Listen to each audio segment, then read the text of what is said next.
Olá, me chamo Cláudia. Eu vou falar um pouco sobre o vírus da diarreia epidêmica suína, que é a PED. Como introdução, eu vou voltar um pouquinho no tempo, que é onde teve relatos iniciais sobre o surto do vírus, que aconteceu na Inglaterra, no ano de 1971. E esse vírus ele é identificado como um vírus envelopado, que ele pertence à família Coronavidae. E o gênero dele é o alfa coronavírus.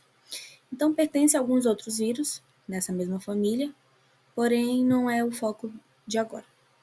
E o genoma da PED, ele é composto por uma fita simples de RNA, que ela tem uma característica que vai conferir uma maior possibilidade de mutação desse vírus. Então essa é uma imagem do vírus, tá meio pequenininha aí, mas dá para ver mais ou menos. Essa é uma linha do tempo da disseminação da PED desde o primeiro surto da diarreia e a sua identificação como agente etiológico em 1977, que foi na Inglaterra, como eu já tinha mencionado. Em seguida, ele foi carreado até a Bélgica nos anos de 80 e 90 e posteriormente para países asiáticos, que é a provável fonte de disseminação do vírus para os países da América. Então, ele inicialmente esteve nos Estados Unidos, que a sua, como é que eu posso dizer? Em abril de 2013. E a partir daí, então, houve o relato de surtos em países vizinhos, aqui já na América do Sul, como México, Canadá, República Dominicana, Colômbia e o Peru. Algumas características da doença, na verdade, uma das principais características é a diarreia muito intensa. Então, a diarreia, os vômitos e também a inapetência. E as manifestações clínicas, ela ocorre normalmente entre 4 a 5 dias após a entrada do vírus. Então, os animais infectados, qual que é a forma de eliminação desse vírus? É através das fezes, que também vai ocorrer a infecção dos animais através dessas fezes infectadas. Então, essas fezes, elas vão ser eliminadas e esse vírus vai estar ali presente entre 7 a 9 dias.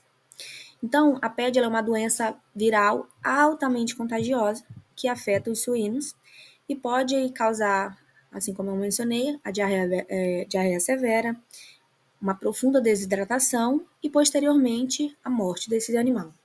Especialmente em leitões recém-nascidos, por ter uma flora intestinal ainda em desenvolvimento, então ele é acometido muito gravemente nessa fase. E o PED ele é transmitido, como eu mencionei, através dos contatos dessas fezes infectadas. E os leitões, como são animais mais vulneráveis, eles vão ter uma alta taxa de mortalidade, infelizmente. Alguns outros sintomas da doença vai ser anorexia, pelo fato do animal estar nesse patamar de diarreia extremamente severa, então ele vai emagrecer muito rápido porque o alimento não vai parar no trato, então não vai ter absorção de nada. Então, a diarreia líquida extremamente forte mesmo, muito líquida mesmo. O vômito, a desidratação intensa em decorrência da diarreia. E essas lesões elas vão ser lesões internas. Então, aí tem uma imagem de um trato digestivo de um animal jovem, que dá para você ver que é um trato mais inchado, e essas partes amareladas são secreção. Nessas imagens tem uma que ficou corrompida, mas eu não sei porquê. Era só uma exemplificação de um exame. Então, esse diagnóstico ele pode ser feito tanto laboratorial, quanto um diagnóstico diferencial, ou também através de amostras para um diagnóstico. Então, o diagnóstico laboratorial vai constar com alguns tipos de exame. Eu trouxe 3 deles, que é o imunocromatografia, que ele é parecido com um teste rápido, que é justamente essa imagem que foi corrompida. Quando era A gente pode mencionar mesmo o coronavírus, na pandemia, que tinha o exame rápido, que era onde você pingava a solução num testezinho, tipo um testezinho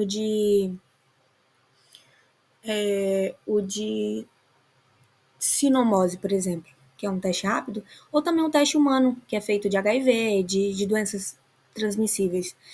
E também existe o teste ELISA, que é esse das pipetas, e o outro é o imunohistoquímica, que ele vai pegar uma amostra de tecido e vai dizer se é positivo ou negativo esse animal para o vírus.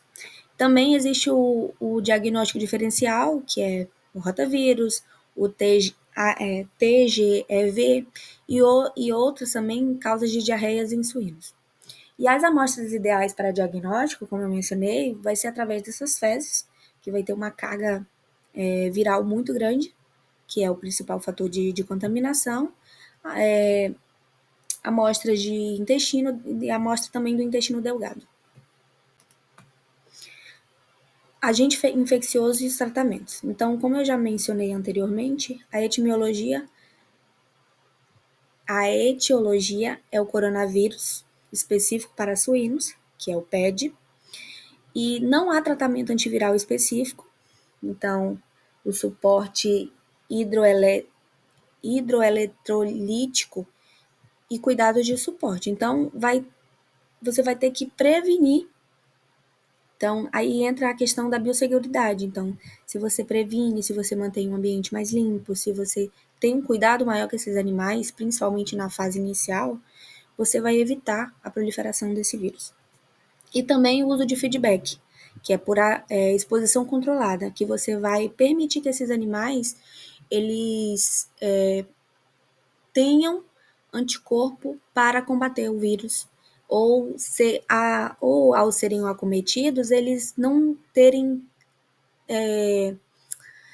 uma problemática tão grande, tipo assim, de perda de peso, de serem acometidos muito gravemente e não ter proteção alguma sobre.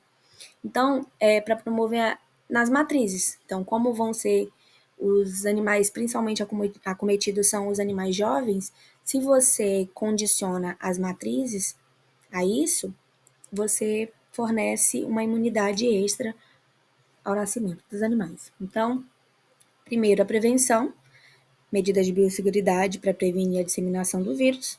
Segundo, seria o tratamento, cuidados de suporte para minimizar a perda de fluidos e nutrientes, onde o caso maior é a diarreia e a desidratação. E o terceiro seria a vacinação, e que essas vacinas elas estão disponíveis e elas podem diminuir a severidade dessa doença. Então, é uma doença que tem que ser notificada. Então, se for, por exemplo, se for uma granja que produz animais para exportação, ela é uma doença que tem que ser notificada, de notificação obrigatória à OMSA, que é a Organização Mundial de Saúde Animal. O monitoramento tem que ser constante da ocorrência e disseminação do vírus, e também ocorre a importância da comunicação rápida e transparente entre os produtores e as autoridades sanitárias responsáveis, e também o rastreamento de origem e destino dos animais em caso de surto. Então, a notificação ela é obrigatória, sim, e a PED ela é uma doença que ela tem que ser notificada imediatamente às autoridades sanitárias. E qual que é o impacto no mercado interno e externo? Assim, internamente, não vai ter muito impacto. Porém, se for um caso de exportação, de animais que são produzidos para exportação, sim. Vai ocorrer, então, uma redução na produção, os custos de produção vão ser aumentados e vai ocorrer a oscilação de preço também no mercado, tá? O preço do produto final, que é a carne suína. Vai ocorrer, posteriormente, um impacto na exportação, porque esses animais vão ter que ser disseminados, então não vão ter animais suficientes para atender essa demanda. E também vai ter repercussões na cadeia de abastecimento, dessa categoria. E também ocorre preocupações com a saúde pública. Então, um dos indícios seria a mortalidade, que o PED ele causa uma alta taxa de mortalidade em leitões, então, consequentemente, vai impactar a produção, porque esses leitões vão ser destinados a animais de reposição, de animais de engorda, animais que serão destinados à reprodução futuramente. E segundo, o custo, porque as medidas de controle e de prevenção vai aumentar os custos de produção desses animais. E em terceiro lugar, o preço. Como eu mencionei, com o impacto da PED, ele pode levar a preços mais altos na carne suína para o consumidor final. Então, essas são minhas referências e muito obrigada.